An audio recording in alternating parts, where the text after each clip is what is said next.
वो पुत्री हो या वो अपनी माँ में जाए या वो अपने पिता में। याद रखना, क्योंकि मैं कथा के अनुसार ये बात कह रही हूं। अगर माँ में नहीं जाता होता तो महाराज, तो याद रखना मेरे प्यारे श्रोता बंधु, अगर माँ में नहीं जाता तो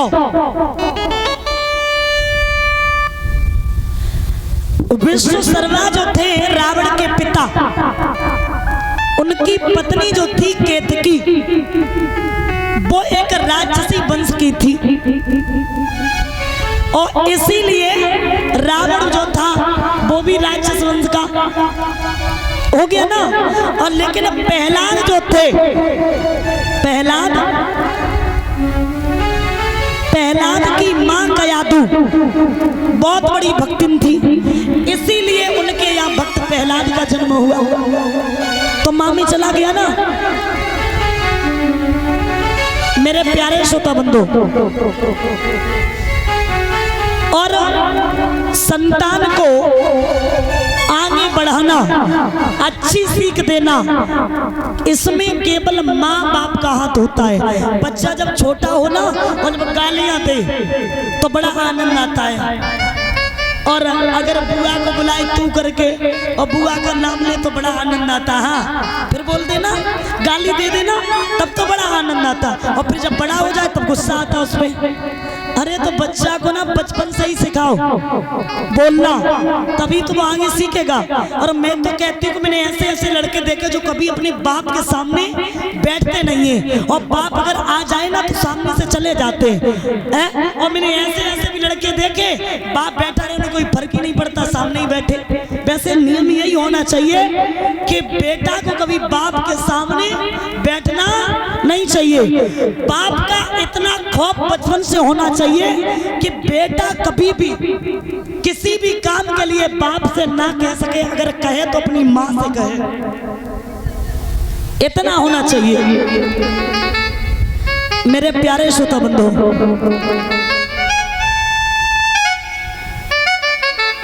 महाराज बलि इधर दैत्यों के पिता जो थे वो एक ही थे और मां अलग अलग थी। जब इसने 100 यज्ञ पूरे कर लिए, देवताओं में खलबली मच गई। तो उसी समय विचार किया है, इधर अदिति तपस्या करती है, कैसे?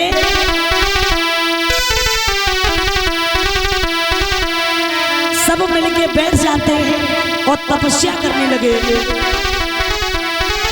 अरे बैठे हे तपदारी दोनों, करे तपस्या बारी दोनों।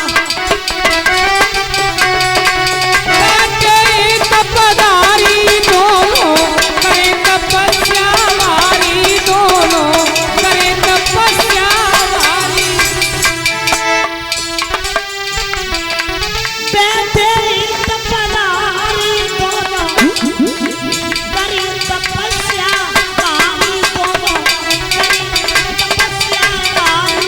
अरे बैठे तपदारी दोनों, करे तपस्या बारी दोनों, करे तपस्या बारी।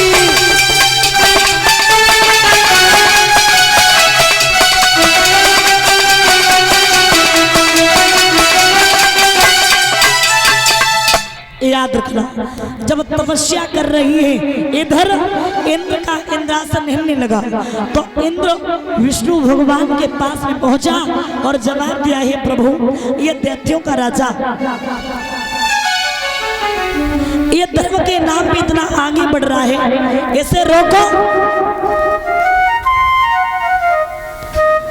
तो भगवान बोले, बेटा अगर कोई धर्म के नाम पे आगे बढ़ रहा है और उसे हम रोके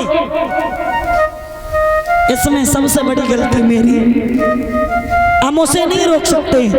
तो भगवान बोले बेटा अगर देखा जाए तो वैसे भी धर्म की सीटें ही गायब हो गई। भैया अगर गांव में चंदा की कथा हो ना तो लोगों से रुपए मांगो तो 2000 देने में दम निकलती है, और अगर लड़ाई झगड़ा हो जाए थाने अदालत में अगर जाए ना तो लाखों रुपए खर्च कर देंगे, लेकिन धर्म के नाम पे खर्च नहीं कर सकते हैं। याद रखना, एक लड़का था, लड़का वो अपने ऊंट पे बैठो जाए रहो। पहले गांव में ऊंट आते थे ना, और बरसीम वगैरह लेके आते थे, बेचते थे, अब नहीं आते। तो लड़का सामान रख के अपने ऊंट पे और ऊंट पे बैठे जा रहा है, और जब बैठा जा रहा है तो बुढ़िया थी बिल्कुल परिचित, तो वो बोली कि लला ये अपने ऊंट पे हमें भी बिठा ले।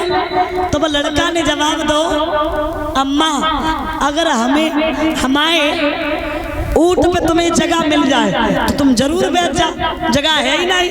तो बुढ़िया बोली तू अपने ऊंट को जमीन पे बैठा, जगह में ढूंढ लिए। तो ऊंट जब बैठ जाते परिचिति में घुटने पीछे को हो जाता, ऊंट बैठो घुटने पीछे को है, तो बुढ़िया जगह मिल गई और बुढ़िया बैठ गई। बुढ़िया ने कही लला खड़ो करिए अपने ऊंट को, और जैसे ही मैंने खड़ो करो तो बुढ़िया दूर गिर जाए। अब लड़का बोलोगे अम्मा बैठी हो, अम्मा बोली हम तो हड्डी को शर्मा बनी होती का तो बैठे हैं, बोली सो कहाँ बैठी थी। अब डुगरिया बोली कि मैं तो सीट ही गायब है, इन तो बताए कहाँ थे कि कहाँ बैठे थे हैं। तो देखा जाए संसार में धर्म की सीट ही गायब हो गई। इसलिए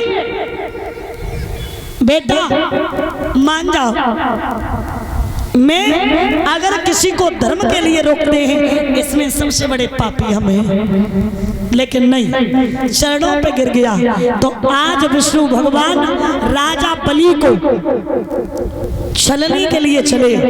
कैसा स्वरूप बनाया है, 52 अंगुल के बने हैं, और कैसे सच्चिदानंद स्वाधीन ब्रह्म और फंसिए फिक्र के चंगुल में, रह गए दबा कर विश्वरूप के बलवान ही अंगुल में रह गए।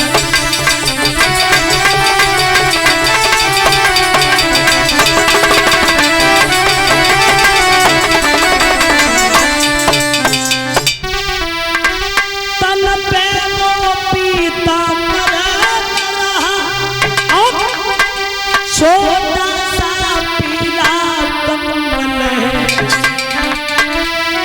वो शंख नहीं, वो चक्र नहीं, हाथों में डंडो कमल।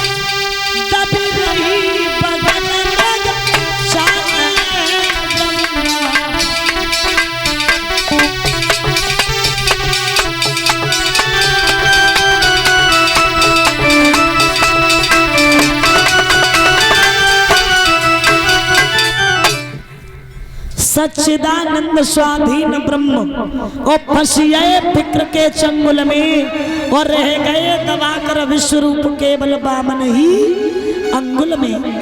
तन पे वो पीताम्बर न रहा, छोटा सा पीला कमल है, वो शंख नहीं, वो चक्र नहीं, हाथों में डंडो कमंडल है। ऐसा स्वरूप लेके चले तो 4 सखी कुआं पे पानी भर रहे। एक बोली बहना